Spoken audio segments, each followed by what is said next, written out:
좋은 아침입니다. 이사야서 묵상 오늘로서 마무리됩니다. 이사야서 마지막 부분 살피도록 하겠습니다. 이사야서 66장 18절에서 24절 말씀입니다. 18절 내가 그들의 행위와 사상을 아노라. 때가 되면 문 나라와 언어가 다른 민족들을 모으리니 그들이 와서 나의 영광을 볼 것이며 19절 내가 그들 가운데에서 징조를 세워서 그들 가운데서 도피한 자를 여러 나라 곧 다시스와 뿔과 활을 당기는 룩과 및 두발과 야윈과 또 나의 명성을 들어보지도 못하고 나의 영광을 보지도 못한 먼 섬들로 보내리니 그들이 나의 영광을 문 나라에 전파하리라. 자, 하나님께서는요 문나라 백성 방언 그 종족들의 모든 행위를 아시고 모든 사상을 아시는 분이십니다. 그렇기 때문에 그분은 때가 되면 반드시 공의로 심판하실 것이고요. 또 이 심판은 그의 공의에 의해서 진행되어지기 때문에 그 자체가 영광이 될 것입니다. 그래서 모든 민족은 그 공의로 심판하시는 하나님의 영광을 보게 될 것인데요. 그러나 이 심판으로부터 벗어나 구원에 이를 사람도 있다고 마지막까지 이야기하고 있습니다. 이 일을 위해서 하나님께서 이들에게는 먼저 징조를 세우실 것이다 이렇게 이야기하고 있습니다. 내가 그들 가운데 징조를 세워서 그들 가운데서 도피한 자를 이렇게 심판받을 수밖에 없습니다. 그들의 모든 행위, 그들의 모든 사상으로 인해서 심판받을 수밖에 없지만 이 심판으로부터 벗어날 자들이 있을 것인데요. 이들은 하나님께서 주신 징조를 가지고 있는 자들입니다. 여기서 이야기하는 징조란 사실은 구원의 보정인 성령을 이야기합니다. 성령께서 임하셔서요. 특별히 가난한 자, 겸손한 자들에게 성령께서 임하시게 될 것에 대한 이야기입니다. 그리고 이렇게 성령 받은 자들은요. 여기 성경에 보니까 여러 지명들이 낯선 지명들이 나옵니다. 다시스, 뿔, 룻, 두발, 야완 하나님의 명성을 듣지도 못했고 보지도 못한 이 나라들로 성령 받은 이 사람들은 파송되어질 것이고요. 그들에게 하나님의 영광을 전파하는 일을 하게 될 것이다. 이렇게 이야기하고 있습니다. 이것은 사실 이제 마지막 때에 있을 성령 받은 증인들에 의해서 만국의 복음이 전파되어지게 될 것에 대한 예언이라고 할 수 있습니다. 하나님의 나라는 임할 것이고요. 하나님의 공의의 심판은 이루어질 것인데요. 언제 그 일이 오는지에 대해서 모든 족속에게 이 복음이 전파되리니 그제야 끝이 오리라. 성경은 그렇게 이야기하고 있습니다. 이 말은 마지막 때에 주의 이 영광을 보지도 못하고 듣지도 못한 주의 명성을 듣지도 못한 문나라에 성령 받은 증인들이 나아가 복음을 전할 것에 대한 예언이기도 합니다. 20절부터 보겠습니다. 나 여호와가 말하노라. 이스라엘 자손이 예물을 깨끗한 그릇에 담아 여호와의 집에 드림같이 그들이 너희 모든 형제를 문나라에서 나의 성산 예루살렘으로 말과 수레와 교자와 노새와 낙타에 태워다가 여호와께 예물로 드릴 것이요. 21절 나는 그 가운데서 택하여 제사장과 레위인을 삼으리라. 여호와의 말이니라.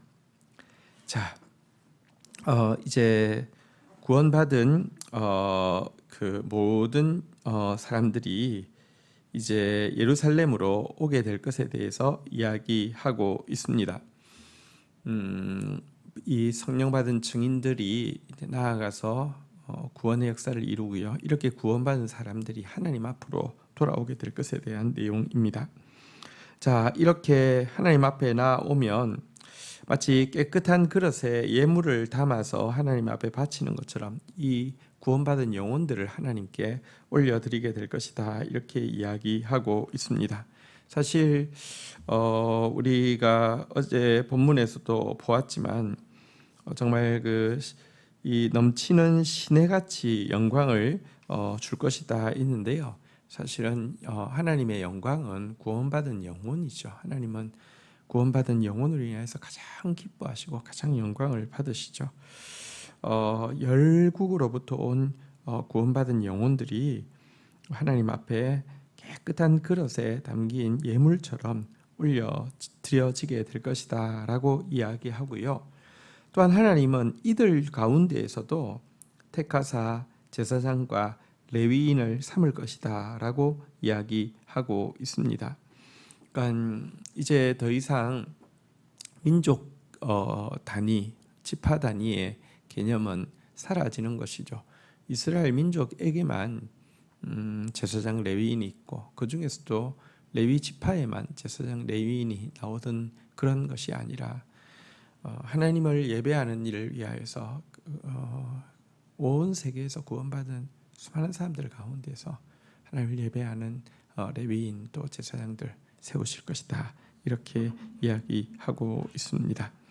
하나님 앞에서 이제 민족 이렇게 이스라엘 민족만 특별한 민족 이런 개념이 아닌 것을 이 구절은 잘 보여주고 있습니다.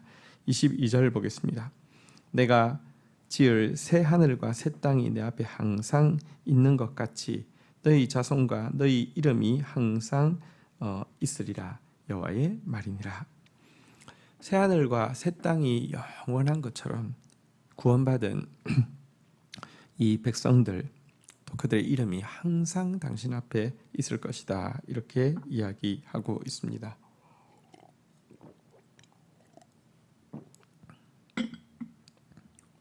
유대인과 이방인 가운데 구원받은 모든 참된 예배자들이 영원토록 하나님 앞에서 하나님을 예배하는 이 특권을 빼앗기지 않을 것이다. 이런 내용이 되겠습니다. 23절 여호와가 말하노라 매월 초하루와 매 안식일에 모든 혈육이 내 앞에 나와 예배하리라. 24절 그들이 나가서 내게 패역한 자들의 시체를 볼 것이라. 그 벌레가 죽지 아니하며 그 불이 꺼지지 아니하여 모든 혈육에게 가증함이 되리라. 자, 이제 이사야서의 마지막 한 장면을 우리가 보았습니다. 자, 이 새하늘과 새 땅에서 우리가 무엇 하느냐? 매월 초하루와 안식일마다 하나님 앞에 나와서 하나님을 예배하는 일을 하게 될 것이다. 이렇게 알려주고 있습니다. 여러분, 사실 이 예배는요 우리에게 주어진 최고의 축복이고 특권이지요. 우리가 하나님을 예배할 수 있다는 것, 이거 사실은 최고의 또 행복이고 최고의 감격이 아닐 수 없습니다. 천국에서는 하나님 나라에서는요 우리가 하나님을 예배하는 것, 이것이 우리의 삶의 가장 큰 이제 부분을 차지하고 가장 큰 축복임을 이렇게 고백하고 또 누리는 곳이 될 것입니다. 천국은 일하는 곳입니다. 천국은 그냥 게으르게 하품하면서 하프 이렇게 켜는 곳이 아닙니다. 근데 천국에서는 우리에게 주신 이제 회복되어진 우리 죄성은 사라져 버렸고요. 우리 원학 주신 영화와 존귀는 온전히 회복되었고요. 이것 가지고 아름답게 하나님의 영광을 위하여서 일하게 될 것입니다. 세상에서는 자기의 야망을 위하여서 일하거나 자기의 목구멍을 위해서 일하는 것이었다고 하면 그것도 죄로 오염되어지고 여러 가지 제약 가운데 일했다고 하면 그곳에서는 죄는 오염은 다 사라진 상태에서 이제 그 원래의 영광과 존귀는 다 회복된 상태에서 오직 하나님의 영광을 위해서 하는 창의적인 일들이 넘쳐나게 될 것인데요. 그런데 가장 중요한 하나님의 일이 무엇이냐? 하나님을 믿는 것, 하나님을 아는 것이 하나님의 일이지요. 하나님을 믿고 하나님을 아는 것, 안다는 것은 지식적으로 아는 것이 아니라 정말 교제하는 것이죠. 사실 이것에 대한 표출이 예배이죠. 그래서 사실 하나님의 일의 핵심은 하나님을 깊이 알아가는 것입니다. 하나님과 깊이 교제하는 것입니다. 이 행복, 그날에는요, 지금은 물론 옛날 이야기입니다. 그 과거 이 성경이 쓰여지던 시대의 거울은 그렇게 표면 처리가 똑바로 된 것은 아니기 때문에 정확하게 자기 모습을 보여주질 않습니다. 지금은 거울로 보는 것 같이 희미하지만 그때는 얼굴과 얼굴을 맞대어 볼 것이고, 하나님이 나를 아시듯이 우리도 하나님을 알게 되는 이 특권, 이것이 천국에서 우리가 누릴 예배의 특권이고 예배의 행복이죠. 한편에서는 이렇게 영원히 하나님을 예배하는 이 행복을 누리게 될 것이지만, 이사야서 66장 마지막 절에서는 반대편의 모습을 보여주고 있습니다. 패역한 자들, 교만한 자들이죠. 하나님을 향하여서 교만한 자는 하나님이 구원할 방법이 없습니다. 이들의 은 벌레가 죽지 않고 불이 꺼지지 않는 곳에서 영원한 형벌을 받게 될 것이다 라고 이야기하고 있습니다. 갈라지는 것입니다. 여러분, 이스라엘이 홍해를 건넜을 때 반대쪽의 편에는요, 진멸당한 애굽 군대의 시체가 놓여 있었습니다. 마찬가지로 여러분, 하나님 나라가 완성되어지는 그날은 정확하게 보상하시고 보복하셔서 그 격차가 얼마나 큰지 보게 하실 것입니다. 영생은 하나님을 아는 것이라 그랬잖아요. 영생은 곧 하나님을 아는 것이다 그랬는데, 영원한 세계에서 우리가 무엇 하느냐? 여러분, 하나님을 알고 교제하는 일을 하게 될 것이고요. 영벌은 영원토록, 여러분 영원토록 한번 생각해 보십시오. 하나님을 알지 못하고 하나님을 사랑하지 못하고, 여러분 그나마 이 세상에는 어떤 어느 정도의 막는 것이 있어서, 이 막는 것이란 양심도 될 수 있고요, 세상의 법도 될 수 있고요, 일반 은총적으로 우리에게 주어진 지식도 될 수 있고, 이런 것들이 막는 것이 있어서 악을 행해도 어느 정도 어떤 범위 안에서 악을 행하는데요. 지옥은 이제 막는 것은 다 사라졌습니다. 그리고 하나님의 구원의 가능성과 구원의 빛도 완전히 사라졌습니다. 이곳에서 정말 모두가 자기만을 위해서 교만하게, 여러분 패역하게 산다고 하며, 그곳에서 사는 삶 자체가 여러분 영원한 형벌이 아니겠습니까? 얼마나 두렵겠습니까? 그런 곳에서 모두가 서로가 서로를 속이고 서로가 서로에게 교만하고 서로가 서로를 향해서 폭력적이 되어지는, 그리고 빛은 전혀 없고 그들을 제어시켜 줄 수 있는 마음의 브레이크나 사회의 브레이크가 전혀 없는 곳에서 살아간다는 거, 정말 상상도 할 수 없는 끔찍한 일이 아닐 수 없습니다. 이사야서의 마지막 구절이 천국과 지옥으로 끝나고 있다는 점은 우리가 유의할 필요가 있습니다. 이 영광스러운 예언을 했던 이사야는 결국 톱에 켜여서 순교를 당했습니다. 그러면서도 그가 어떻게 믿음을 지킬 수 있었겠습니까? 그에게는 이 영원한 나누임, 영원한 보상, 하나님과 막힘없이 교제하는 것, 영원한 형벌, 하나님 없이 영원토록 그 미움과 거짓과 그 강포 가운데, 교만 가운데 살아가는 이 새 세계를 보았기 때문에 그는 끝까지 이 믿음의 길을 지킬 수 있었던 것입니다. 우리 앞에 이 갈림길이 놓여 있습니다. 정말 영광스러운 그날을 바라보는 자, 또 그날을 위하여서 성령 받은 증인으로서 복음을 살아내고 복음을 보여주는 자로 마지막 사명 감당하는 저희들 되어지기를 축복합니다. 주신 말씀 붙잡고 기도하며 나가도록 하겠습니다. 하나님 감사합니다. 마지막 때에 당신의 명성을 듣지도 못했고 당신의 영광을 보지도 못한 각 나라 족속 민족 방언에게 성령 받은 증인들을 보내셔서 그들 가운데에서도 정말 구원받을 영혼들 하나님의 영광을 취하게 하시고 깨끗한 그릇에 담아 여호와 앞에 올려드리는 일이 있을 것이다 말씀하셨습니다.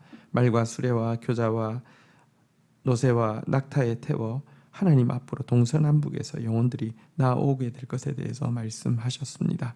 내게로 돌아오리라 말씀하여 주신 주님, 이와 같은 마지막 때에 구원의 역사를 위하여서 저희들이 성령 받은 증인으로 사용되어질 수 있도록 주여 도와주시옵소서. 하나님 나라가 이루어지는 그날 우리에게는 영원한 보상이 주어지며 우리는 영원토록 하나님을 알고 교제하는 행복을 누리게 될 것입니다. 이 영광을 사모하며 오늘도 주님 더 알아가며 주님을 더 즐거워하는 하루 되어지게 하여 주옵소서. 그러나 반대편에서는 두렵고 무서운 심판 가운데, 영원한 어둠 가운데, 영원한 미움 가운데, 영원한 교만 가운데, 영원한 거짓 가운데 멸망해 갈 영혼들이 많을 것입니다. 하나님, 마지막까지 한 영혼도 잃어버리지 않기를 원하시는 주님의 마음 가지고 또 영혼 구원을 위하여서 애쓰는 저희 교회 되어질 수 있도록 은총을 베풀어 주시옵소서. 하나님 예배하는 특권을 이 땅에서부터 빼앗기지 않도록 붙들어 주옵소서. 예수님의 이름으로 기도 올립니다. 아멘.